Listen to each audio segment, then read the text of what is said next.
باللہ من الشیطان الرجیم بسم اللہ الرحمن الرحیم۔ انشاءاللہ تعالی آج ہم اللہ کی مہربانی سے سورۃ الانعام شروع کریں گے۔ انشاءاللہ آج ہم آیت نمبر 1 سے 10 تک جائیں گے اللہ کے حکم سے۔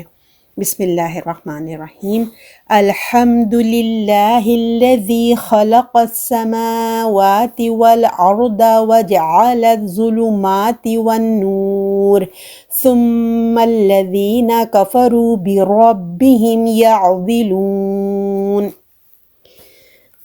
سب تعریفیں اللہ کے لیے ہیں جس نے آسمان اور زمین پیدا کیے اور اندھیرے اور اجالا بنایا، پھر بھی کافر اپنے رب کے ساتھ اوروں کو برابر کر کیے دیتے ہیں۔ اللہ تعالیٰ سب سے پہلے کہنے والے کو عمل کی توفیق عطا فرمائے، اور اللہ تعالیٰ اپنی مہربانی سے جو سورہ انعام کی برکتیں ہیں، جس مقصد کے لیے اللہ نے سورہ انعام کو نازل فرمایا، اپنی محبت، اپنی پہچان اپنے بندوں تک اس سورے میں بہت خوبصورتی کے ساتھ اللہ پہنچاتے ہیں۔ اللہ تعالیٰ میرے دل میں بھی اللہ کی محبت، اللہ کی پہچان آ جائے، اور آپ لوگوں تک بھی جس تک یہ آواز جا رہی ہے، اللہ کرے کہ آپ لوگوں کے دل میں بھی اللہ کی پہچان، اللہ کی محبت، اللہ کی قربت اتر جائے، اور ہم یہ پڑھ کے عمل کر کے دوسروں کو پہنچانے والے بن جائیں۔ آمین ثم آمین۔ تو سورۃ الانعام جو ہے، انعام کا مطلب ہوتا ہے مویشی، جسے کہتے ہیں نا جانور، ان کو کہا جاتا ہے، اور یہ ایک بہت ہی پیاری ہلکی پھلکی، اب آپ لوگوں کو خود فیل ہوگا جب آپ لوگ اس کے یاد کر رہے ہوں گے نا، آپ لوگ کہیں گے ارے یہ تو سب میں خود ہی پڑھ لے رہی ہوں ماشاءاللہ سے۔ آپ لوگ اتنے کہتے ہیں نا اونچائی سے، اب اتنا ہائی آپ لوگوں سب اتنی مشکل ورڈ میننگز یاد کر کے، اب آپ لوگ کہتے ہیں نا ہر مشکل کے ساتھ آسانی ہے، تو اب بہت ہلکی پھلکی جامع بہت ہی خوبصورت آیات ہیں۔ ایک جگمگاتی صورت ہے، یہ بہت ہی پیاری صورت ہے، اور جو ہے اس میں علماء بتاتے ہیں کہ حدیث سے پتہ چلتا ہے کہ جب یہ صورت نازل کی جا رہی تھی، کیونکہ اس میں اللہ کی توحید، اللہ کی باتیں ہیں، تو کہتے ہیں 70,000 فرشتے اس کے ساتھ نازل ہوئے تھے، اور اس میں جو ہے یہ سورہ میں زیادہ تر جو مخاطبین ہیں، مین فرسٹ وہ قریش مکہ ہیں، اہل مکہ مخاطب ہیں، اور پھر آپ کو پتہ ہے رہتی دنیا تک جو پڑھ رہا ہے اللہ اس سے مخاطب ہے۔ سورہ انعام کا جو جوڑا ہے، آپ کو پتہ ہے نا جوڑے ہیں، ہر سورت جوڑے ہوتے ہیں، تو سورہ انعام کا جوڑا ہے، اسی کے بعد والی جو سورت آئے گی وہ ہے سورہ اعراف، وہ بھی مکی سورت ہے۔ اور جو انعام کے جو مضامین ہیں، وہ مین جو اس پہ بات کی جا رہی ہے وہ ہے عقیدہ توحید، یعنی کہ ایک اللہ ہونے پہ دلیل، اس کی تمام باتیں، اس کی ایویڈنس کے سامنے رکھے جا رہے ہیں، اللہ کی قدرت کی نشانیاں۔ اللہ تعالیٰ بار بار اس میں توجہ دلائیں گے، اللہ کی قدرت کی نشانیوں کے ذریعے نصیحت کی جا رہی ہے کہ غور و فکر کرو۔ اور جو اس کا جوڑا ہے اعراف، اس میں جو ہے بتایا جا رہا ہے جو اللہ کی نشانیوں کو دیکھتے ہوئے، کائنات کو دیکھتے پھر بھی نہیں ماننے گا، تو دیکھ لو کہ انجام کیا ہوگا۔ اس میں قوموں کے جو 5 بڑی قومیں تھیں جو تباہ و برباد ہوئیں، ان کے انجام ہم کو بتائے جائیں گے کہ اس سے سبق لو۔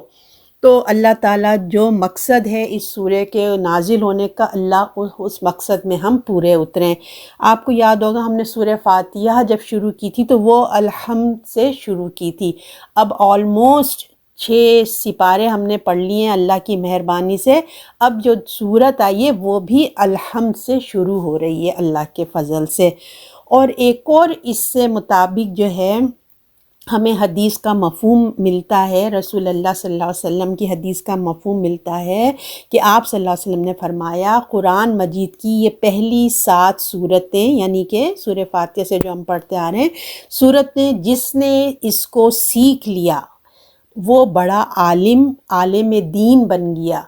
ہمارے لیے خوشخبری ہے اس حدیث میں، دیکھیے سورۃ انعام جو ہے وہ 6 نمبر کی سورت ہے۔ الحمدللہ ہم اس تک آلموسٹ اللہ کی مہربانی سے صحت و تندرستی زندگی کے ساتھ ہم اس تک پہنچ گئے، اور اس کے بعد جو ایک نیکسٹ جو آ رہی ہے وہ سورہ اعراف ہے، اور وہ 7ویں سورت ہوگی۔ تو آپ صلی اللہ علیہ وسلم نے کیا فرمایا، یہ 4 سورتیں جس نے پڑھ لی وہ عالم دین بن گیا۔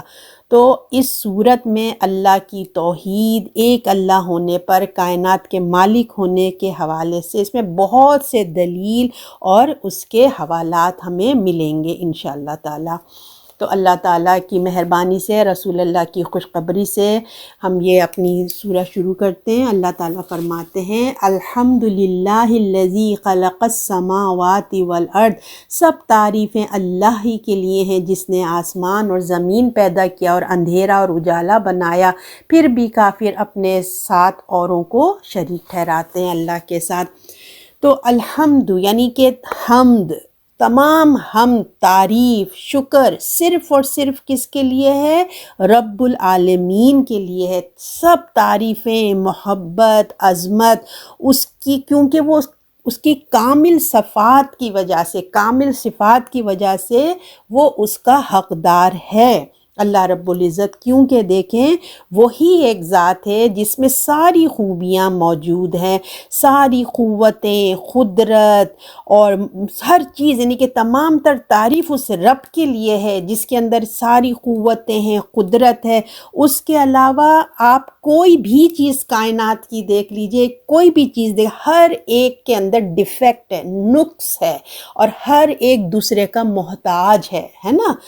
اور پھر وہ کیسے رب ہو سکا؟ تو ہر ایک میں نقص ہے، اور واحد ہمارے اللہ رب العزت کی وہ شان ہے، الحمدللہ ہم اس کے ماننے والے ہیں کہ وہ تمام تر تعریف کا حقدار ہے۔ اللہ ہی کے لیے ہے جس نے آسمان اور زمین کو پیدا کیا اور اندھیرا اور اجالا پیدا کیا۔ اب اس رب کی تعریف بیان ہو رہی ہے کہ اس کی خلقت پہ تم غور و فکر کرو کہ اسی نے تو ہے یہ جو آسمان اور زمین بنائے۔ آپ اپنی آنکھیں آسمان کی طرف جا کے ضرور دیکھیے گا،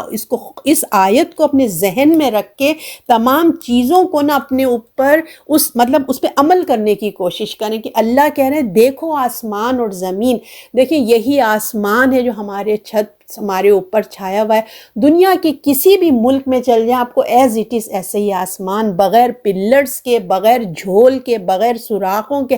آپ کو یہ نظر آتا ہے۔ تو اللہ تعالیٰ کہتے ہیں دیکھو اس آسمان کی طرف جس نے اللہ نے بنایا ہے، زمین، آسمان اور زمین، اور اس زمین کو دیکھیے کیسے ٹھہراؤ ہے، کتنا اللہ نے ہمارے لیے کشادہ کر دیا۔ اسی میں آپ جو ہیں فری ویز بنا لیتے ہیں، اسی کو آپ کھود کے اپنے اپنے گھر بنا لیتے ہیں، کیا کیا نہیں بنا رہے ہیں اس دنیا میں، اس زمین کے اوپر۔ تو اللہ نے کہا ہم نے تمہارے لیے بچھا دیا ہے، دیکھو اس زمین اور آسمان کو، اور اس کے درمیان جتنی بھی چیزیں آ گئی ہیں، تمام جو چیزیں اس کے درمیان آ گئی، آسمان سے زمین تک آپ کو پوری کائنات میں پھیلی ہوئی چیزیں بہت ساری نظر آ رہی ہیں، اور جو آسمان کے اوپر بھی پتہ نہیں کتنی چیزیں، زمین کے اندر کتنی چیزیں، اور کتنی اللہ کی مخلوقات ہیں جو آپ اور میں نہیں دیکھ رہے ہیں۔ ہمارے سراؤنڈنگ میں بہت کچھ ہے جس پہ غیب کا پردہ ہم پہ چھایا ہوا ہے، کیونکہ وہ ہم نہیں دیکھ سکتے۔ تو ہر چیز آسمان اور زمین میں، ان تمام چیزوں کے بیچ میں جو کچھ ہے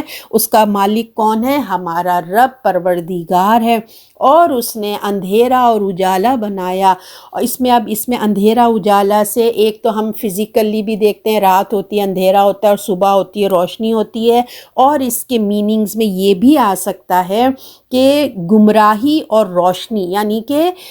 ہدایت اور ضلالت، یعنی کہ اندھیرا جو ہے وہ ضلالت ہے، گمراہی ہے، اور جو نور ہے وہ ہدایت ہے، ہدایت نور یعنی کہ نور ہدایت بھی ہے، اور روشنی ہدایت بھی مراد لے سکتے ہیں۔ تو اسی طرح اللہ نے جوڑے جوڑے جو ہمیں بتائے رہے ہیں کہ دنیا آسمان ہے،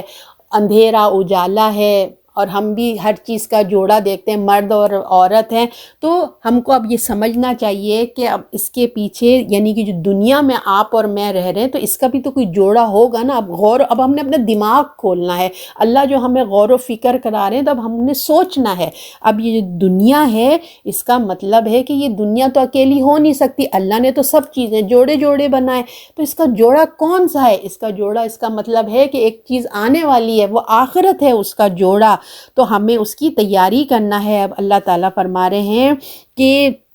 لہٰذا سب تعریفیں اسی اللہ کا حق ہیں جس نے تمام چیزیں بنائی ہے، اس اللہ کے لیے ہونا چاہیے جس نے یہ کام کیے ہیں نا، اس کی تعریف ڈیزرو کرتا ہے نا، جس نے اتنا بنایا تو وہ ڈیزرو کرتا ہے کہ اس کی تعریف ہو، اس کی عبادت ہو۔ تو یہی ہونا چاہیے، اسی رب کی بندگی ہونی چاہیے۔ یہ ہمارا دماغ، ہماری فطرت یہی جواب دیتی ہے۔ ہم اپنی دنیا کے معاملات میں دیکھ لیں کہ اگر ہم نے کوئی ایک اچھا کام کیا ہے اور تعریف کوئی اور لے لے تو ہمارے دل میں دکھ آتا ہے نا۔ تعریف آپ اپنا اچھا کھانا پکائیں، اچھی چیز کریں اور تعریف کوئی اور لے جائے تو ہمیں بھی اچھا نہیں لگتا۔ تو اللہ نے سب کچھ بنایا ہے، وہی ڈیزرو کرتا ہے کہ ہم اسی کی تعریف کریں، اسی کی عبادت کریں۔ اللہ ہی کا ہے ہر چیز، جو کچھ اس نے بنایا ہے، مگر آگے اللہ تعالیٰ کہہ رہے ہیں پھر بھی کافر اپنے رب کے ساتھ اوروں کو برابر کیے دیتے ہیں۔ کتنا اس میں سیڈنس فیل ہوتی ہے ہم کو، ہمارے اللہ نے سب کچھ بنایا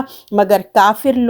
لوگ سے مطلب جو بھی انکار کرتا ہے اللہ کی قدرت کا، اللہ کی رحمت کا، لوگ کیا کر رہے ہیں؟ اپنے رب کے ساتھ غیروں کو شریک ٹھہراتے ہیں، اپنے رب کے برابر کیے دیتے ہیں۔ کہاں اللہ، سوچئے کہاں اللہ کی قدرت، کہاں ہمارا خالق؟ کیا یہ حقیر مخلوق اللہ کی پیدا کی ہوئی، جو اللہ ہی نے پیدا کی ہے، کوئی پتھر کی صورت میں ہے، کوئی سورج کی صورت میں ہے، کوئی انسان کی صورت میں ہے، اور ان کو رب کائنات کے برابر ٹھہراتے ہیں؟ سوچئے انسان کی عقل جو اپنی ہی جیسی چیزوں کو رب کائنات کے برابر ٹھہراتے ہیں۔ زمین اور آسمان، جو کچھ اس کے درمیان ہے، رات دن، سب کا بنانے والا، اس بات کی دلیل ہے کہ اللہ ہی ہمارا مالک ہے، وہ اکیلا ہے، وہ اس بات کا حق رکھتا ہے، اسی کی بندگی ہونی چاہیے اور اسی کو ایک ہی پکارا جائے، اسی کو ایک مانا جائے، مگر کافر لوگ اپنے رب کے ساتھ شریک ٹھہراتے ہیں۔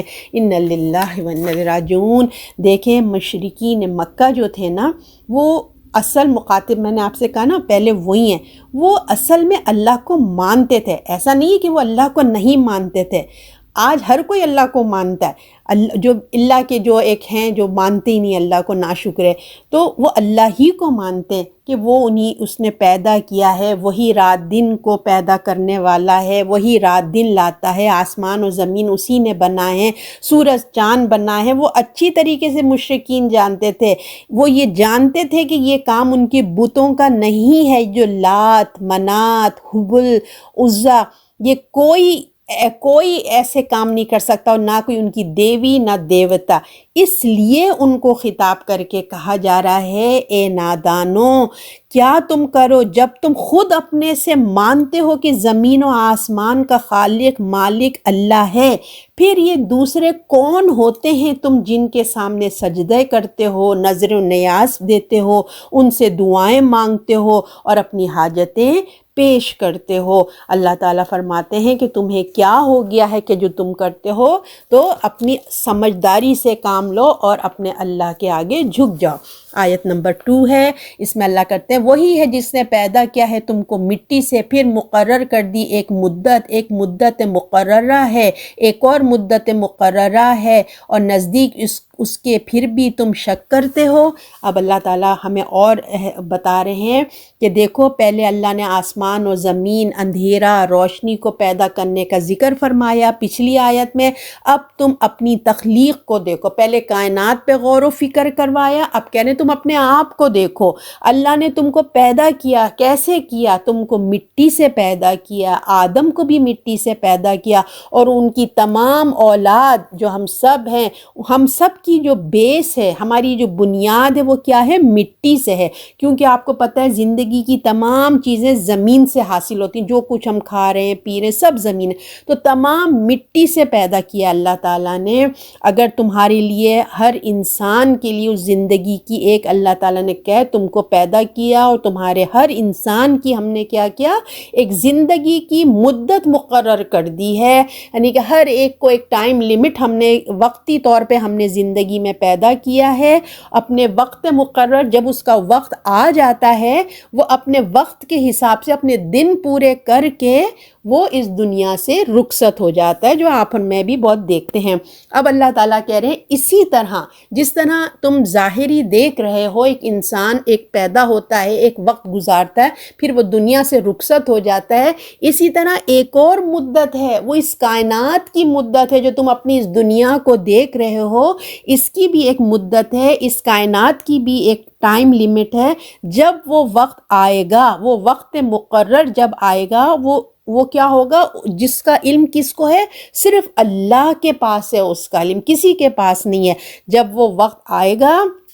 ہر چیز تباہ و برباد ہو جائے گی، پھر بھی تم قیامت پہ شک کرتے ہو، تمہیں کیا ہو گیا ہے؟ پہلی آیت میں دیکھیں ہم نے پڑھا کہ وہ اللہ کے ایک ہونے پہ شک کرتے تھے مشرکین مکہ، ہے نا، اور پھر اب اس میں کیا ہے کہ وہ اللہ کے ساتھ شریک ٹھہراتے تھے، اور اب یہ جو ہیں وہ قیامت کا بھی انکار کرتے ہیں۔ تو ہونا تو یہ چاہیے تھا کہ وہ ایک اللہ کو مانتے، قیامت کا یقین کرتے، مگر تم تو آخرت میں بھی شک میں پڑے ہوئے ہو، اللہ پہ بھی شک کر رہے ہو اور آخرت میں بھی شک کر رہے ہو۔ اب آپ دیکھیں آخرت کے سچ ہونے کی کیا دلیل ہے۔ اب ہم کسی کو سمجھائیں کہ کسی کو قائل کرنا چاہیں تو اب ہمارے پاس ہونے کے لیے بات ہونا چاہیے نا کہ کیسے ہو۔ تو دیکھیں وہ جس نے تمہیں مٹی سے پیدا کیا ہے نا، جس نے تمہیں پیدا کیا ہے جب تم کچھ بھی نہیں تھے، ہم کسی کو بتائیں کہ غور کرو کہ تم کچھ بھی تو نہیں تھے، جو اللہ نے تمہیں اس حالت میں پیدا کر سکتا ہے، جو اللہ تمہیں اس حالت میں پیدا کر سکتا ہے، جو تمہارا وجود، جب تمہارا وجود کچھ بھی نہیں تھا، تمہارے ماں کے پیٹ میں آنے سے پہلے تم کہاں تھے؟ اب دیکھیں ہم دیکھتے ہیں ہمارے بچے ہیں، ابھی ان کے بچے کہاں ہیں؟ ان کا کوئی وجود ہی نہیں ہے۔ اب انشاءاللہ اگر ان کی شادیاں ہوتی ہیں، ان کے بچے آتے تو کہاں سے آگے؟ ہم کہاں سے آگے؟ اللہ کہہ رہے ہیں ماں کے پیٹ میں آنے سے پہلے تمہارا وجود کہاں تھا؟ تم کیا تھے؟ کچھ بھی تو نہیں تھے نا، تم بہت کچھ اللہ تعالیٰ نے پھر تم کو تمہارے پیٹ میں پھر 9 مہینے تمہیں رکھا، پیٹ میں آئے، اللہ کے وجود، اللہ وجود میں لاتا ہے، اللہ وجود میں لاتا ہے، بہت کچھ تمہیں عطا کرتا ہے جب تم دنیا میں آ جاتے ہو۔ ماں کے پیٹ سے ہی تمہارے کھانے پینے کا انتظامات فکس ہو چکے ہوتے ہیں۔ جس اللہ نے تمہیں پیدا کیا ہے، کیا اللہ ہر چیز پر قادر نہیں ہے کہ جب تم مر جاؤ تو تمہیں دوبارہ پیدا کر دے؟ جب بغیر تمہاری نشانات کے پہلی دفعہ تمہیں پیدا کیا، غور کرو، تمہارے پاس کوئی کلو نہیں تھے، جب تمہیں پیدا کیا، اب تو تمہارے مرنے کے بعد تمہارے بہت سے اعضاء ہیں، مٹی میں تم رل مل بھی گئے ہو، تمہاری مٹی میں تمہارے اعضاء ملے ہوئے ہیں، اور کوئی نئی دفن ہوا ہے، کہیں بھی مرا ہے، سمندر میں، شیر کے پیٹ میں، کہیں بھی مچھلی کے پیٹ میں، وہاں ذرات تو ہیں نا۔ تو وہ تمہیں جب وہ تمہیں دوبارہ پیدا نہیں کر سکتا کیا، تو یقیناً وہ کر سکتا ہے۔ جب تمہاری پہلی پیدائش ہی دلیل ہے کہ تمہیں دوبارہ پیدا کر سکتا ہے، نہیں کہ جب تمہارا کچھ بھی نہیں تھا، جب تب پیدا کر سکتا تھا، اب تو بہت کچھ ہے، تو وہ کیوں نہیں پیدا کر سکتا؟ لوگوں کا حال یہ ہے کہ اپنی تخلیق کو نہیں دیکھتے، وہ غور و فکر نہیں کرتے، اپنے وجود کو نہیں دیکھتے، اپنے آس پاس کے لوگوں کو نہیں دیکھتے کہ پیدا ہوتے ہیں کس طرح پیدا ہو رہے ہیں، پیدا ہوتے دیکھتے ہیں اور کہہ دیتے ہیں کہ قیامت کیسے آئے گی۔ دن رات لوگ دیکھ رہے ہیں، ہر ایک کے گھر میں نیا نیو بورن بیبی آ رہا ہے، اور گھروں سے رخصت بھی ہو رہے ہیں مر کے، پھر یہ کیوں نہیں غور و فکر کرتے کہ یہ کہاں سے آ رہا ہے اور یہ کہاں جا رہا ہے؟ یہ کیوں غور و فکر نہیں کرتے؟ اگر یہ غور و فکر کریں تو انہیں پتہ چل جائے، اور جو ان کی دماغ میں شک و شبہ ہے کہ جو کہتے ہیں کہ قیامت کیسے آئے گی، کیوں آئے گی، کیسے ہو سکتا ہے، سب لوگ دوبارہ کیسے زندہ ہو سکتے ہیں، تم شک میں پڑے ہو قیامت کیسے آئے گی، تو تمہارے پاس حل یہ ہے کہ تم اللہ کی کتاب کو پڑھو، اللہ کے انبیاء کی جو دعوت ہے اس پہ غور و فکر کرو، اس کو دل سے پڑھو، غور و فکر سے پڑھو، ساری باتیں تمہیں سمجھ آ جائیں گی، تمہارا ان پر ایمان بھی پیدا ہوگا، قرآن پر پختہ ایمان رکھو تو ہی ان باتوں پر ایمان بھی تمہارا پکا ہوگا۔ اب آیت نمبر 3، اور آسمان اور زمین میں وہی اللہ ہے، تمہارا چھپا اور کھلا جانتا ہے، جو کچھ تم کرتے ہو وہ جانتا ہے۔ اب اس آیت میں جو ہے جو 2 خداؤں کا کانسیپٹ لوگ رکھتے ہیں، ان کی بھی اللہ نے ان کے عقیدے کو ریجیکٹ کر دیا۔ وہ اللہ اس کائنات کا مالک ہے، یعنی کہ ایک ہی اللہ ہے جو اس کائنات کا مالک ہے، جن کے بارے میں ہم پچھلی 2 آیتیں پڑھ کے آئے ہیں، خالق ہے، رازق ہے، رب ہے، ہے، اسی نے تخلیق کیا ہے آسمان کو، اور وہی اللہ زمین کا بھی ہے، وہی اللہ قابل تعریف ہے کائنات پر اپنے اندر، یعنی کہ تم غور و فکر کرو تو تمہیں سب کچھ نظر آئے گا کہ وہی اللہ عبادت کے لائق ہے، وہی معبود ہے، وہی اللہ تمام اختیارات رکھتا ہے، وہی اللہ تمام قدرت کا مالک ہے۔ جو لوگوں کا ایک گروہ کہتا ہے کہ آسمان کا خدا الگ ہے، زمین کا خدا الگ ہے، وہ دو معبود کے ماننے والے ہیں، تو یہ جو ان کا کانسیپٹ ہے بالکل غلط ہے۔ یہ آیات ہمیں بتا رہی ہیں کہ دو خدا نہیں بلکہ زمین کا بھی وہی رب ہے جو آسمان کا رب ہے، جو زمین اور آسمان کا وہی رب ہے، تمام انتظامات کرنے والا وہی اکیلی ہستی ہے، وہی اللہ تمہاری اطاعت کے لائق ہے، وہی تمہارے راز کھلے چھپے اللہ تعالیٰ کہنے سب کچھ میں جانتا ہوں، جو تم کام کرتے ہو وہ سب جانتا ہے، چاہے تم چلتے پھرتے کام کرو، بیٹھ کے کام کرو، لیٹ کے کام کرو، اچھائیاں کرو، برائیاں کرو، تنہائی میں کرو، لوگوں کے بیچ میں کرو، جو کچھ بھی کرتا ہے اللہ کو تمام دلوں میں پتہ ہے۔ اور سب سے بڑی بات دیکھیں، ایک تو ہوتا ہے نا وسوسہ، اور ایک ہوتا ہے دل میں خیال آنا کہ اس کو کیا خیال آنے والا ہے، وہ بھی ہمارا رب جو ہے وہ پہلے سے جانتا ہے۔ اللہ کو کوئی فرشتوں کی حاجت نہیں ہے، کسی قسم کی ریکارڈ درج کرنے کی ضرورت نہیں ہے، تمہارے سب اعمال کی اس کو خبر ہے اور اس کو کامل علم ہے۔ تو اگر ہم اور آپ کائنات پہ غور و فکر کریں گے تو اس سے ہمیں کیا حاصل ہوگا؟ اللہ کی پہچان ہمیں آئے گی، اور جب اللہ کی پہچان آئے گی تو پھر وہ کس میں کنورٹ ہوگی؟ اللہ کی محبت میں تبدیل ہوئے گی۔ تو لہٰذا ہمیں اللہ کی آیات پہ، کائنات پہ غور و فکر کرنا ہے۔ اب آیت نمبر 4 ہے، اور ان کے رب کی نشانیوں میں سے کوئی نشانی ان کے پاس نہیں آتی مگر اس سے وہ اعراض کرتے ہیں۔ اب اس میں نشانی کی بات ہوئی ہے، نشانی سے مراد ہے اللہ کی نشانی، معجزات، اللہ کی کائنات، اللہ کے احکام بھی ہو سکتے ہیں، کائنات میں پھیلی ہوئی نشانیاں ہیں، اس میں ایک ہونے پہ، اس پہ اللہ کے ایک ہونے پہ پوری کائنات بھری پڑی ہے، اللہ کی کائنات جو ہے نا وہ معجزات سے بھری پڑی ہے، ایک چیز معجزہ ہے، ایک چیز معجزہ ہے اللہ کا رب پر، جو اپنے رب پر جو ہے جب دیکھو، اس کو دیکھ کر سن کر اپنے رب کے اوپر ایمان لائے، اس کے حکم کے مطابق اپنی زندگی بسر کرو، مگر وہ کیا کرتے ہیں؟ ان سے منہ موڑ لیتے ہیں۔ جب اللہ کی کائنات معجزہ لاؤ، جبکہ تمہارے اپنے پاس ہی اتنے معجزے ہیں کہ ایک چیز معجزہ ہے اللہ تعالیٰ کا، اگر تم غور و فکر تو کرو، وہ نگاہ سے تو دیکھو، تمہیں پھر اللہ بھی نظر آئے گا۔ سنیں کسی کا نا میوٹ نہیں دبا ہوا، پلیز میوٹ دبائیے، سنیں میوٹ دبائیں پلیز۔ اور ان کا انکار کر دیتے ہیں، مطلب بجائے اس کے کہ غور و فکر کریں، اس کو دیکھیں، اس کا کیا کرتے ہیں؟ انکار کر دیتے ہیں، کبھی کسی بہانے سے، کبھی کسی بہانے سے، جب غور و فکر کرنے کی بجائے اللہ کی آیات کا انکار کر دیتے ہیں۔ جب ان کے پاس ان کے رب کا حکم آتا ہے، اس کی توحید کی نشانی آتی ہے، تو ماننے کی بجائے وہ بیک اپ ہو جاتے ہیں۔ تو اگر ہم اس آیت کو ہم اپنے اوپر لیں، اگر ہم ابھی اپنے آپ پر غور کریں، اپنا جائزہ لیں کہ ہمارا بھی معاملہ کچھ ایسا ہی ہمیں نظر آتا ہے کہ اللہ تعالیٰ کے احکام ہمارے سامنے آتے ہیں، ہم ان کے ماننے اور اس پر عمل کریں، مگر اللہ نے حق فرمایا کہ تم منہ پھیر لیتے ہو۔ یہ اللہ تعالیٰ ہمارے لیے کہہ رہے ہیں۔ کم ہی لوگ ہیں دیکھیے ایسے ہوتے ہیں جو واقعی اللہ کی بات کو، حکم کو اسی طرح سنیں، مانیں اور عمل کریں جیسے اللہ نے کہا ہے۔ میجورٹی، اکثریت کا کہنا ہوتا ہے کہ ہم ایسا نہیں کر سکتے،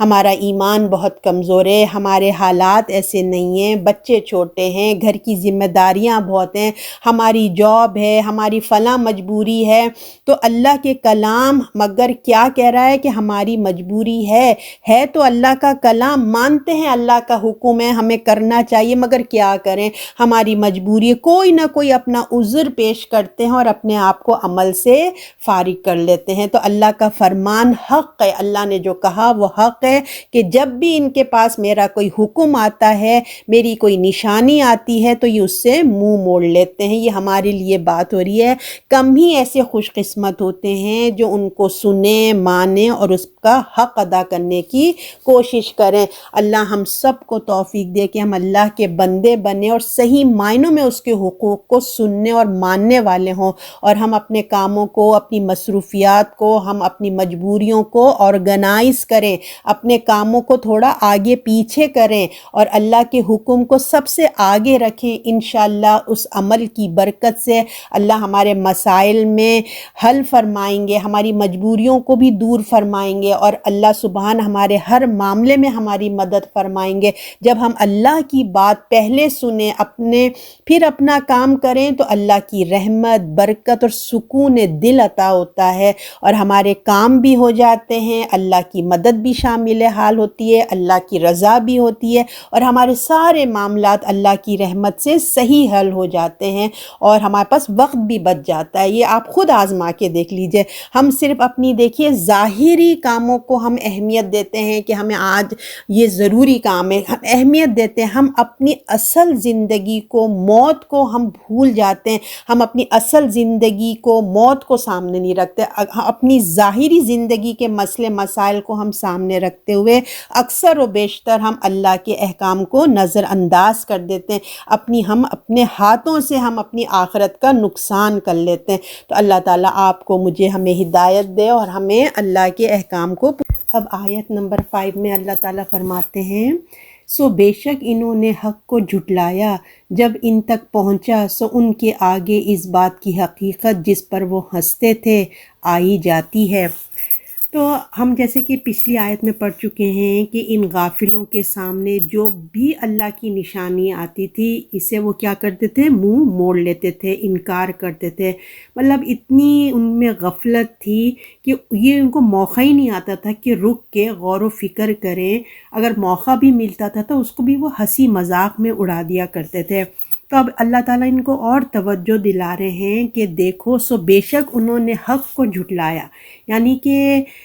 کون سا حق ہے نا؟ حق دیکھیے قرآن مجید بھی ہے، حق آپ صلی اللہ علیہ وسلم کا آنا بھی ہے۔ تو انہوں نے اگر قرآن کو جھٹلایا تو اس کا مطلب ہے رسول اللہ کو جھٹلا دیا، اگر رسول اللہ کو جھٹلایا تو قرآن کو جھٹلا دیا۔ تو قرآن ایسی نشانی ہے کہ اس کو تو کوئی وجہ ہی نہیں کہ وہ انکار کر سکے۔ کیوں؟ کیونکہ اللہ تعالیٰ نے اس کتاب کے ساتھ اس کو سمجھانے والے نبی بھی ساتھ بھیجے ہیں الحمدللہ۔ تو اللہ تعالیٰ فرما رہے ہیں کہ سو ان کے آگے اس بات کی حقیقت جس پر وہ ہنستے تھے آ ہی جاتی ہے۔ تو اب یہ لوگ جو جھٹلا رہے ہیں، تو اب جو آپ صلی اللہ علیہ وسلم جب ان کو قرآن سناتے اور جس آیات آتی ہیں آخرت کی، مر کے جی کے اٹھنے کی، تو وہ کیا کرتے تھے؟ ہنسی مذاق کرتے تھے۔ اور جب اسلام کی خوشخبریاں کی آیات آتی تھی قرآن میں، مستقبل کی باتیں آتی تھیں، تو وہ رسول اللہ کا مذاق اڑاتے تھے، کہ کہتے تھے کہ ہم جب مر جائیں گے کہ دوبارہ جی اٹھیں گے، دوزخ کا، قیامت کے معاملات کا۔ اور جب قرآن میں یہ آیتیں آتی ہیں کہ اسلام بہت عنقریب فتح یاب ہو جائے گا، دشمن جو ہے وہ شکست کھا جائے گا، انشاءاللہ ہم یہ سورہ روم میں بھی پڑھیں گے کہ اسلام غالب آ کر رہے گا۔ اور پھر آپ کو پتہ ہے کہ ہجرت کے بعد جو مسلمانوں کو فتوحات ملی تھیں، ایک کے بعد ایک فتوحات، تو مسلمان بھی اس سے بے خبر تھے، مگر اللہ نے پہلے ہی خوشخبری دے دی تھی فتح مکہ کی اور فتوحات کی۔ تو وہ یہ خوب، جو کفار تھے نا، وہ بہت ٹھٹا مذاق کرتے تھے، وہ خوب ہنستے تھے، یہ کیسی باتیں کر رہے ہیں، ان کے پاس نہ کھانے کے لیے کچھ ہے، نہ رہنے کو کچھ ہے، نہ کوئی ڈھنگ کی جگہ ہے، اور باتیں یہ اتنی بڑی بڑی کرتے ہیں کہ ہمیں حکومتیں ملیں گی بہت جلد۔ اللہ تعالیٰ کہہ رہے ہیں بہت جلد وہ حقیقت بن کر اب ان کے سامنے آنے والا ہے جس کا وہ مذاق اڑا رہے ہیں، یعنی کہ اللہ نبی کی صلی اللہ علیہ وسلم کی دعوت کی۔ تو جب تم اس کی لپیٹ میں آؤ گے، یعنی کہ جب اللہ کی آیات کا انکار کر رہے ہیں تو اس کا انجام کیا ہوگا؟ جھٹلانے والوں کا ان کی دو سزائیں بیان ہوتی ہیں، ایک تو دنیا میں بھی ملتی ہے اور آخرت میں تو ہے ہی ہے۔ تو تمہارے پاس کوئی راستہ نہیں رہے گا، یعنی کہ جب ان کے اوپر عذاب آ جائے گا تو تم ان کے اوپر کوئی راستہ نہیں ہوئے گا سوائے کیا ہوگا حسرتوں کے۔ تو اللہ نے ان کو دکھا دیا کہ کس طرح کا فتح مکہ ہوئی، اور وہ مذاق بناتے ہی رہ گئے، وہ ہنستے ہی رہ گئے، اور مسلمان فتوحات ان کو حاصل ہوتی رہ گئیں۔ اسی طرح وہ جو مذاق بناتے ہی رہیں گے، مذاق میں ہی قیامت آ جائے گی، اور قیامت، ہر انسان کی قیامت کیا ہے کہ اس کی موت کا آ جانا، چپکے سے ان کی موت آ جائے گی اور وہ مذاق ہی بناتے رہیں گے جس کا وہ مذاق بنا رہے ہیں۔ تو ہمارے لیے دیکھیے یہ لیسن ہے کہ عقل کا تقاضا یہ ہے کہ قرآن کو سمجھا جائے، قرآن کو مانا جائے، اس کے لیے فکر کی جائے، اس کی تیاری کی جائے، یعنی کہ قرآن کے ذریعے اپنے آنے والی زندگی آخرت کی تیاری کی جائے، اپنی موت کی تیاری کی جائے، نہ کہ مذاق بنا کر وقت ضائع کیا جائے۔ اللہ ان کو بھی سمجھا رہے ہیں، ہمیں بھی سمجھا رہے ہیں، اللہ کے کلام کی توہین کی جائے، نہ کہ انسان اللہ کے کلام کو اگنور کرے، اس کو اگنور کرنا، اس کو نہیں پڑھنا، تو یہ بھی تو ایک توہین آتی ہے نا۔ تو اپنا وقت، اپنی صلاحیت، اپنے آنے والے وقت کی تیاری کے لیے ہم لگا دیں، اور جیسے کہ میں نے آپ کو بتایا خاص کر اپنی موت کی تیاری، نہ کہ آخرت کا، قرآن کا، نبی کا مذاق بنا کے اپنے رب کو ناراض کیا جائے۔ تو اللہ تعالیٰ ان کو بھی کہہ رہے ہیں اور ہمیں بھی کہہ رہے ہیں، تو اللہ ہمیں اس پہ عمل کرنے والا بنائے اور اس کی قدر کریں۔ اب آیت نمبر 6، اس میں کہا جا رہا ہے کیا دیکھتے نہیں ان سے پہلے ہم نے کتنی امتیں ہلاک کر دیں جن کو ہم نے ملک میں اتنا جما دیا تھا جتنا تم کو نہیں جمایا، ہم نے ان پر آسمان پر لگاتار برسات برسائی، اور ہم نے ان کے نیچے بہتی ہوئی نہریں بنا دیں، پھر ان کے گناہوں پر ہم نے انہیں ہلاک کر دیا، اور ان کے بعد ہم نے اور امتوں کو پیدا کر دیا۔ اب یہ بہت بڑی لیسنیبل آیت ہے کہ کس طریقے سے گناہ جو ہے نا انسان کی نعمتیں چھین لیتی ہیں، انسان کو زوال تک پہنچا دیتی ہیں، اور پھر جب انسان ناقدری کرتا ہے اللہ تعالیٰ ان کی جگہ دوسروں کو لے آتا ہے۔ تو اب اللہ یہاں فرماتے ہیں، مثال دے کے سمجھا رہے ہیں، کیونکہ مثالوں سے بات سمجھ آتی ہے نا، تو اب اہل قریش کو، اہل مکہ کفار کو مثال دے کے سمجھایا جا رہا ہے کہ ان کی مثال دیکھو، پرانی جو ان سے پہلے کی قومیں ہیں ان کا حوالہ دیا جا رہا ہے۔ کیوں؟ اس لیے کہ عرب کے ارد گرد وہ قومیں بسا کرتی تھیں، اور عرب جو ہیں تجارت کے لیے وہ ان کے اوپر سے گزرا کرتے تھے۔ تو اللہ تعالیٰ اس لیے ان کا ریفرنس دے رہے ہیں کہ دیکھو تم سے بڑی بڑی قومیں اللہ نے ہلاک کر دیں، عاد، سمود، نوح، لوط علیہ السلام کی قوم، دیکھو سمود اور عاد کی قومیں تو ایسی تھیں کہ آج تک اللہ نے ایسا نہیں پیدا کی، اتنی طاقتور جسمانی طور پر، اور خوشحالی تو ان کے پاس اتنی تھی کہ جس کی انتہا نہیں تھی، اور اتنے جسمانی طاقتور تھے کہ اس کی مثال ہمیں آج بھی ملتا ہے کہ وہ پہاڑوں کو کاٹ کر اپنے گھر تعمیر کیا کرتے تھے۔ تو جب انہوں نے اللہ کی نافرمانی کی، توحید کا انکار کیا، اپنے نبی کا مذاق بنایا، رسول کی نافرمانی کی، تو اللہ نے کہا دیکھو پھر ان کے ساتھ کیا ہوا، دنیا کا بھی عذاب آیا اور آخرت میں بھی وہ عذاب میں مبتلا رہیں گے۔ یہ تو اتنی طاقتور قومیں تھیں اور مالی طور پہ بھی اتنی خوشحال تھیں، تو تم اے اہل کفار، تم تو ان کے سامنے کچھ بھی نہیں ہو۔ اب یعنی کہ سوچنے کی بات اللہ تعالیٰ دے رہے ہیں کہ تم تو ان کے سامنے کچھ بھی نہیں ہو، تمہارا کیا بنے گا؟ اور اللہ تعالیٰ کہہ رہے ہیں تو ہم نے تو ان پر آسمان سے لگاتار برسات برسائی تھی، یعنی کہ ان کی خوشحالی کی مثالیں دی جا رہی ہیں کہ جب کہیں بھی بارشوں کا ہوتا ہے تو آپ کو پتہ ہے وہاں پیداوار کتنی اچھی ہوتی ہے، خوشگوار موسم بھی ہوتا ہے۔ تو خوب اللہ نے ان کی دنیاوی خوشحالی کا ذکر کر رہے ہیں کہ خوب ان پہ بارشیں ہوئیں، زمین خوب لہلہا اٹھی، ان کی نعمتیں اللہ تعالیٰ نے دی، ان کی پیداوار اتنی ہوئی، اور پھر نہریں بھی گزرتی تھیں، یعنی کہ یقیناً ایک خوشحالی کی بات بتا رہے ہیں کہ یعنی کہ ہر حال سے اللہ نے ان کو مضبوط قومیں بنایا تھا، مالی، جسمانی۔ تو انہوں نے جو حرکت کی، یعنی کہ انہوں نے جو اپنے نبیوں کے انکار کیا، مذاق بنایا، تو اب جو انہوں نے کیا تھا تو اہل کفار تم بھی یہی کر رہے ہو۔ اب اللہ نے ان کا انجام بتایا، ہلاک کیا ہم نے ان کو باوجہ گناہ کے ان کے، اور پیدا کیا ہم نے ان کے پیچھے امتیں۔ تو اللہ نے ان کو اس سرکشی کے سبب، اللہ تعالیٰ کہتے ہیں ہم نے ان کو تباہ و برباد کر دیا ان کے گناہوں کے سبب، اور تم ان کو، اور یعنی کہ اہل کفار، اہل قریش، دیکھو جو ہیں اہل مشرکین، اب وہ لوگ تو چلے گئے، اب تم آج ان کے جانشین بن کر بیٹھے ہو، یعنی کہ وہ چلے گئے، اب دوسری قومیں آ گئی ہیں، اب پھر اپنا انجام بھی سوچ لو۔ تم بھی قیامت پہ، تم تو بہت ہی کمزور ہو، ہے نا، تم تو نہایت ہی کمزور ہو ان کے مقابلے میں، تو جب وہ نہیں بچ سکے تو تمہارا کیا حشر ہوگا۔ یہ ایک بہت سوچنے والی، اللہ تعالیٰ نے سب کے لیے سوچنے کا مقام دیا ہے۔ اور پھر گناہ ہمیں یہ سبق دے رہے ہیں کہ گناہ جو ہے نا وہ انسان کی نعمتیں اس سے کم ہو جاتی ہیں، ناشکری سے نعمتیں چلی جاتی ہیں، اور گناہوں کی وجہ سے مصیبت بھی آتی ہے، تو لہٰذا توبہ استغفار انسان کو کرتے رہنا چاہیے۔ اس میں اچھا 7 بتایا جا رہا ہے، اور اگر ہم تجھ پر کاغذ میں لکھا ہوا اتاریں پھر وہ اپنے ہاتھوں سے چھو لیں، البتہ کافر کہیں گے نہیں یہ ہے مگر کھلا ہوا جادو۔ اب اس میں جو ہیں وہی یہ لوگوں کی باتیں بتائی جا رہی ہیں کہ ان کے اعتراضات تھے، جو قومیں تھیں نا وہ کہتے تھے یہ رسول اللہ کے اوپر جو قرآن اترتا ہے ہم اسے چھو کے دیکھنا چاہتے ہیں، جس طرح موسیٰ کے پاس توریت میں لکھا ہوا آیا تھا نا تختیوں پہ، ہمیں بھی ایسا دکھاؤ، ہم بھی دیکھیں، ہم بھی ہاتھ لگائیں، اللہ کے کلام کو ہم بھی ہاتھ لگائیں، تو ہم دیکھنا چاہتے ہیں۔ تو یہاں پہ اس کے بارے میں بتایا جا رہا ہے، ان کا جو اعتراض تھا اس کا جواب دیا جا رہا ہے کہ ہم اترتے ہوئے دیکھیں، اس کو سچا مانیں گے۔ اگر ہم لکھی ہوئی کتاب نازل ہوتے ہیں تو ہم اس کو دیکھیں، کیونکہ وہ اس کو ہم چھونا چاہتے ہیں۔ تو آپ کو پتہ ہے نا کہ جو رسول اللہ صلی اللہ علیہ وسلم پہ وحی نازل ہوتی تھی وہ تو آپ صلی اللہ علیہ وسلم کے دل پہ اترتی تھی، ہے نا، پھر آپ اس کو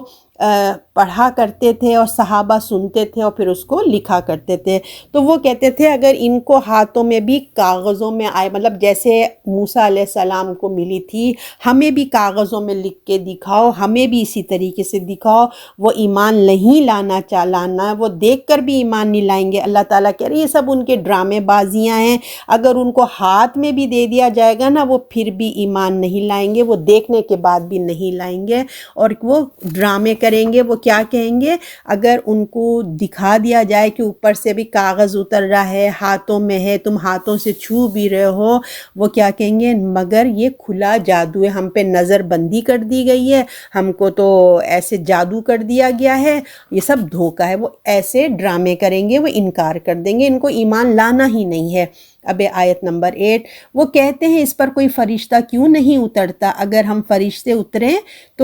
اتاریں تو قصہ تمام ہو جائے اور پھر ان کو مہلت بھی نہ دی جائے۔ اب ان کا دوسرا آرگیومنٹ یہ تھا، پہلا اعتراض تو دیکھیے قرآن پر تھا، اب اعتراض آپ صلی اللہ علیہ وسلم پہ کر رہے ہیں۔ پہلے تو کہہ رہے ہیں قرآن ہمیں اترتا ہوا دکھاؤ، اب اعتراض کر رہے ہیں کہ رسول اللہ کے مطلب یہ نبی کیسے ہو سکتا ہے، ایک انسان نبی کیسے ہو سکتا ہے، یہ ان کا دوسرا اعتراض تھا کہ یہ فرشتہ کیوں نہیں ہے، یہ انسان کیوں ہے۔ ایسے اعتراضات وہ رسول اللہ پہ کرتے تھے۔ جب یہ شخص پیغمبر بنا کے، یعنی کہ جب آپ صلی اللہ علیہ وسلم کو پیغمبر بنا کے بھیجا گیا تو وہ کہتے تھے فرشتہ کیوں نہیں ہے، یہ کیسا پیغمبر ہے اللہ کا، اس کو تو کوئی پروٹوکول ہونا چاہیے، ہم ان کو اپنے کیسے خاص مان لیں، ہم کیسے ایک انسان کو اپنے لیے خاص مان لیں کہ یہ بھئی یہ نبی ہے، ہمیں خود کیوں نہیں فرشتہ، جو ان کے پاس فرشتہ آتا ہے تو ہمیں بھی کیوں نہیں نظر آتا کہ قرآن لے کے آ رہا ہے۔ اور پھر دوسرا اعتراض کرتے چلو اچھا ٹھیک ہے یہ فرشتہ نہیں ہے انسان ہے، تو ہم اس کو تب مانیں گے جب اس کے ساتھ فرشتہ بھی آئے گا۔ یعنی کہ پہلی بات تو ان کا یہ اعتراض تھا کہ یہ انسان کیوں ہے، فرشتہ کیوں نہیں ہے، ہمیں نظر کیوں نہیں آتا اگر اس کے پاس کوئی فرشتہ آتا ہے۔ دوسرا اعتراض کیا تھا، اچھا چلو یہ انسان ہی ہے، فرشتہ نہیں ہے انسان ہے، اس کو تب ہم مانیں گے جب ان کے ساتھ ہم ایک باڈی گارڈ فرشتے کو دیکھیں گے، یہ ہمیں وہ جو باڈی گارڈ ہے فرشتہ ہے وہ ہمیں ڈرائے، وہ ہمیں دھمکیاں دے کہ یہ خدا کا پیغمبر ہے، اس کی بات مانو، اگر تم نے اس پر ایمان نہیں لاؤ گے تو تم پر عذاب آ جائے گا، پھر ہم اس کو نبی مانیں گے، یعنی کہ کچھ ہو جس کو ہم دیکھیں، اس کی شان و شوکت دیکھیں تب ہم مانیں گے۔ کفار حیرت کا اظہار کرتے تھے کہ یہ کیسے ہو سکتا ہے کہ خالق کائنات کا پیغمبر ان کو مقرر کرے اور اس کو اس طرح، مطلب کیسے ہو سکتا ہے کہ اتنا دکھ و تکلیف میں چھوڑ دے اب پیغمبر کو، وہ پتھر کھائیں، وہ لوگوں کے تکلیف اذیتیں اٹھائیں۔ تو ان کو جو ہے نا یہ سب چیزیں کہتے تھے کیوں نہیں کوئی فرشتہ ان کے ساتھ ہیلپ کے لیے بھیجا، کہ وہ فرشتہ آتا، ان کی حفاظت کرتا، اس کا جو روب ہے لوگوں پہ ڈالا جاتا، اس کا پیغام لوگوں تک پہنچانے میں اس کی مدد کرتا، لوگ اس کو تکلیفیں دے رہے تو وہ بچاتا۔ تو وہ اس بات کو ان کو ماننے میں وہ اپنی آرگیومنٹس کرتے تھے۔ تو اب اللہ تعالیٰ جواب دے رہے ہیں کہ دیکھو اگر ہم فرشتہ اتاریں تو قصہ طے ہو جائے اور پھر اس کو مہلت نہ دی جائے۔ اللہ فرماتے ہیں کہ اگر ہم فرشتے نازل کر لیں نا تو ان کا کمام تمام ہو جائے۔ فرشتے انسانوں کو ایمان لانے پہ مجبور نہیں کرتے، اس سے فرشتے آتے ہیں جب اللہ کا حکم ہوتا ہے، اللہ کا عذاب لے کر آتے ہیں، یا کسی کی جب روح نکالنی ہوتی ہے تب آتے ہیں۔ تم اپنے ایمان کو فرشتوں کے آنے پہ چھوڑو، تم اسی لیے اپنی زندگی گزار دو گے کہ فرشتے آئیں گے تو ہم مانیں گے، ایسی اپنی زندگی کر دو گے۔ اب اگر فرشتے آئے اور تم نے اس کو دیکھ کر بھی ایمان نہیں لائے، بالفرض اگر ہم فرشتہ بھیج دیتے ہیں اور تم دیکھ کر بھی ایمان نہیں لائے، تو سمجھ لو کہ تم پر عذاب ہی آنا باقی رہ جائے گا، کیونکہ فرشتہ تمہاری، جب اللہ کے حکم سے فرشتے آ جاتے ہیں تو پھر اس کے پیچھے عذاب ہی آتا ہے اور کوئی چیز اس کے معنی نہیں رکھتا۔ تو اللہ تعالیٰ اس میں فرماتے ہیں کہ یاد رکھو، ایمان لانے، عمل کرنے کے لیے جو مہلت تمہیں ملی ہوئی ہے وہ صرف اور صرف غیب میں رہ کر ملی ہوئی ہے۔ ادھر فرشتے آئے، ادھر غیب کا پردہ ہٹ گیا، تو پھر امتحان کیا رہا؟ اصل تو تمہارا امتحان ہو ہی رہا ہے کہ تم غیب میں ہو۔ جب غیب کا پردہ ہٹ گیا تو کچھ بھی مہلت کا وقت نہیں رہے گا، کیونکہ ختم، امتحان ختم، کیونکہ تمہارا امتحان ہی غیب میں رہتے ہوئے، تاکہ تم اپنی عقل فکر کو صحیح استعمال کرو، اپنے رب کو پہچانو۔ جب تم اپنے رب کی پہچان جاؤ گے تو کیا پھر اپنے نفس کی، جب تم نے اپنے اللہ کو پہچان لیا، اتنی پیاری پیاری کائنات میں اتنا اللہ کا حسن ہے، تم نے دیکھا کہ میرا کوئی رب ہے، تو اب جب تم نے ونس اپنے رب کو اختیار کر لیا تو اب دوسرا امتحان تمہارا کیا ہے کہ تم اپنے نفس کی، اپنے خواہشات کو کیا تم قابو میں رکھتے ہو، اپنے رب کے مطابق رکھتے ہو؟ یعنی کہ اب تمہارے اندر جو ڈیزائرز ہیں، جو دنیا میں پھیلی ہوئی تمہارے سارے ارد گرد ہیں، تو کیا تم اس کو کنٹرول چینلائز کرتے ہو؟ جو تمہارا رب کہتا ہے اسی طرح تم کرتے ہو؟ یہ تمہارا امتحان ہے۔ اس کو غیب میں رہتے ہوئے اللہ تعالیٰ کہہ رہا ہے، اور اس امتحان کو ہونے کے لیے غیب لازم ہے، شرط ہے کہ وہ اگر سامنے آ جائے تو امتحان نہیں رہے گا، لازم شرط ہے غیب کا ہونا۔ تمہاری دنیا کی زندگی وہ ایک امتحان ہے، جب غیب نہیں رہے گا تو وہ رزلٹ کا دن آ جائے گا۔ جس دن غیب ہٹا اس دن کیا ہوگا؟ رزلٹ کا دن آ جائے گا۔ لہٰذا تمہاری جو ڈیمانڈز ہیں، فرشتہ نظر آئے تو یہ نہیں ہو سکتا، کیونکہ رب کائنات تمہارا امتحان لے رہا ہے اور اس کی ابھی مدت ختم نہیں ہوئی ہے، ابھی ختم نہیں، اور وہ نہ ہی چاہ رہا ہے کہ ابھی مدت ختم ہو، جب اس کا حکم ہوگا تبھی وہ مدت ختم ہوئے گی۔ اب آیت نمبر 9، اگر کسی فرشتوں کو رسول بنا کے بھیجتے تو وہ آدمی ہی کی صورت میں ہوتا اور ان کو اسی پہ شبہ ڈل جاتا۔ اب اللہ تعالیٰ ان کا ایک اور پرابلم بتا رہے ہیں کہ پہلے تو یہ کہتے ہیں کہ فرشتہ ہے، اب یہ فرشتہ آتا تو پھر ان کے شک و شبے نہیں جاتے۔ تو یہ اعتراض کا دوسرا جواب بتا رہے ہیں کہ اگر فرشتہ اپنی اصل صورت میں آتا نا تو وہ تو ایک نورانی مخلوق ہے، یہ تو کیا دیکھتے، اگر اپنی اصل صورت میں آتا تو کیونکہ ابھی وہ امتحان کی زندگی میں نہیں ہو سکتا، کیونکہ غیب ہے۔ اب دوسری صورت میں یہ ہے کہ وہ انسان کی شکل میں آئے، کیونکہ جو فرشتے نور ہیں آپ اور میں نہیں دیکھ سکتے، اور وہ تو غیب میں ہے کہ جب موت کا فرشتہ آئے گا تبھی ہم دیکھ سکتے ہیں، اس وقت کیونکہ مہلت ختم ہوگی۔ اب ایک ہی بات رہ جاتی ہے کہ اس فرشتے کو انسان کی صورت میں بھیجا جائے۔ جب وہ انسان کی شکل میں آئیں گے تو تم کو وہی شک و شبہ ہو جائے گا، یہ کیسے رسول ہو سکتا ہے، یہ کیسے ہوگا؟ یہ تو ایک انسان ہے نا، یہ تمہیں رسول اللہ ہونے پر، اب جس طرح تم رسول اللہ پہ تم شک و شبے میں مبتلا ہو نا کہ یہ انسان کیسے ہیں، جب وہ فرشتہ انسان بن کے آئے گا تو تمہارا پرابلم اپنی جگہ اسٹل رہے گا، تب بھی تم یہی کہو گے کہ یہ تو ہمارے جیسا انسانوں جیسا ہے، ہم کیسے اس کو نبی مان لیں؟ تو اب تم یہ بتاؤ کہ انسانوں کے لیے انسان ہی آئے گا نا، اور کون آئے گا پھر نا؟ دنیا میں انسانوں کے جو پرابلمز ہیں وہ ایک نمونہ بن کے آتے ہیں رسول، انسانوں ہی انسان کے لیے نمونہ بن سکتے ہیں، فرشتہ تو نہیں بن سکتا نا۔ اگر فرشتے رہیں تو پھر اگر دنیا میں فرشتے ہیں تو فرشتے کو رسول بنا کے بھیجا جائے گا، تو سیدھی بات ہے انسان کے لیے ہی نمونہ بن سکتا ہے، کوئی دوسرا وجود نمونہ نہیں بن سکتا۔ تو یہ مطالبہ تمہارا، یہ ڈیمانڈ تمہاری ایمان لانے کے لیے بالکل اعتراضات ہیں، نہیں کہ تمہارے بیکار کی باتیں ہیں کیونکہ تم قبول ہی نہیں کرنا چاہتے، یہ بالکل کہ بیجا جو سوالات ہیں نا، ماننا نہیں چاہتے۔ کتنے لوگ ہیں، صحابہ ہیں جو بغیر کسی ڈیمانڈ کے ایمان لے کے آگے، انہوں نے کوئی اعتراضات نہیں کیا، ان کو اتنے اعتراضات ہیں ماننے کے لیے، اللہ کہہ رہے ہیں تم ماننا ہی نہیں چاہتے، ماننا ہی نہیں چاہتے، بھیج بھی دیں تب بھی تم نے شک و شبوں میں ہی رہو گے اور انکار ہی کرو گے، کہ یہی کہتے رہو گے کہ ہاں یہ ہمیں دھوکہ ہو گیا۔ تو لہٰذا بالکل بیکار کی تمہارے آرگیومنٹس ہیں۔ اب آیت نمبر 10 یہ لاسٹ ہے۔ اب پڑھ رہے ہیں، اور بے شک تجھ سے پہلے رسولوں سے ہنسی کرتے رہیں، پھر ان نے ہنسی کرنے والوں کو اس چیز نے گھیر لیا ہے جس پر وہ ہنسا کرتے تھے۔ اب آپ صلی اللہ علیہ وسلم کو، صحابہ کو، سب کو تسلی ہے، آپ صلی اللہ علیہ وسلم کو تسلی دی جا رہی ہے کہ آپ بالکل دل برداشتہ نہ ہوئیے،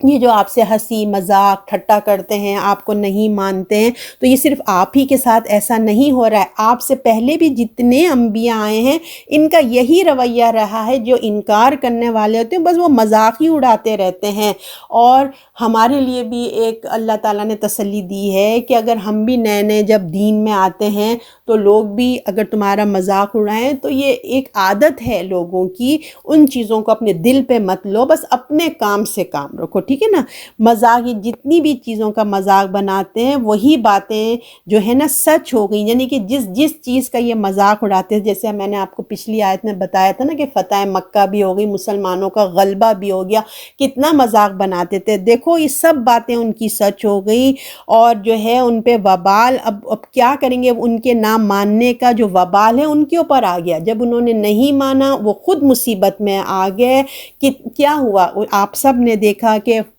جنگ بدر میں سب مارے گئے، وہ بڑے بڑے سردار ہنستے تھے اور پھر ان کے اوپر انہی کی ہنسی ان کے اوپر الٹی لوٹ گئی، ان کو عذاب نے آ گھیر لیا۔ اللہ کی سنت آپ صلی اللہ علیہ وسلم کے ساتھ بھی پوری ہو کے رہے گی، اللہ اپنے رسول اور ان کے ماننے والوں کو اکیلا نہیں چھوڑتا، بچا لیتا ہے، اور نافرمانوں کو عذاب ملے گا۔ آپ صلی اللہ علیہ وسلم تسلی رکھیں، خاطر رکھیں، یہ بات جو ہے جو مکے کے لوگوں کو سمجھائی جا رہی ہے، افسوس اس پر کہ ان میں سے بہت لوگ نہ مانے، آخرکار تباہ و برباد ہو گئے، اور اسلام کا بول الحمدللہ الحمدللہ اسلام کا لوگ بھاری ہو گیا، بول مطلب اسلام جو ہے وہ غلبہ پا گیا۔ اسی طریقے سے وہ قیامت کا مذاق اڑا رہے ہیں، مذاق اڑاتے رہنے دو، ان کے اچانک سے ان کو موت آئے گی، اور جو باتیں اللہ کے رسول نے آخرت کے بارے میں بتائی تھیں، آپ کو یاد ہوگا وہ زقوم کا جو درخت ہوتا تھا نا، جو رسول اللہ بتاتے تھے کہ آگ میں ایک درخت ہے جس کو زقوم کا درخت کہا جاتا ہے، جس کا پھل جو ہے کانٹے دار ہیں، تو وہ ہنستے تھے کیسی باتیں کرتے ہو، آگ میں درخت کوئی اگتا ہے، کوئی لکڑی آج تک دیکھا ہے تم نے کہ وہ جو ہے آگ میں اگی ہو؟ اللہ کہتے ہیں ان کو مذاق بنانے تو انہی کا مذاق ان کے اوپر آئے گا، اچانک ان کے اوپر موت آ جائے گی اور وہ خود اپنے وبال میں پھنس جائیں گے۔ صدق اللہ العظیم۔ اللہ تعالیٰ جو کچھ بھی کہا ہے، اللہ آپ کی توحید ہمارے دلوں میں، آپ کی بڑائی ہمارے دلوں میں راسخ کر دیں، اللہ تعالیٰ ہمارے دل میں آپ کی بڑائی بیٹھ جائے، جو حق ہے اللہ تعالیٰ کا وہ حق ہم ادا کر دیں پروردگار۔ بس دعا کریے آپ لوگ سب بھی کہ تمام جتنے بھی احکام پہ ہمیں چلنے کے لیے ہمیں توفیق دے، اور اللہ کی بڑائی جو ہے نا دل میں آئے، اور اس کو پھر اللہ جم بھی جائے، ہمارے اندر قائم بھی رہے۔ اللہ آمین ثم آمین۔ صدق اللہ العظیم.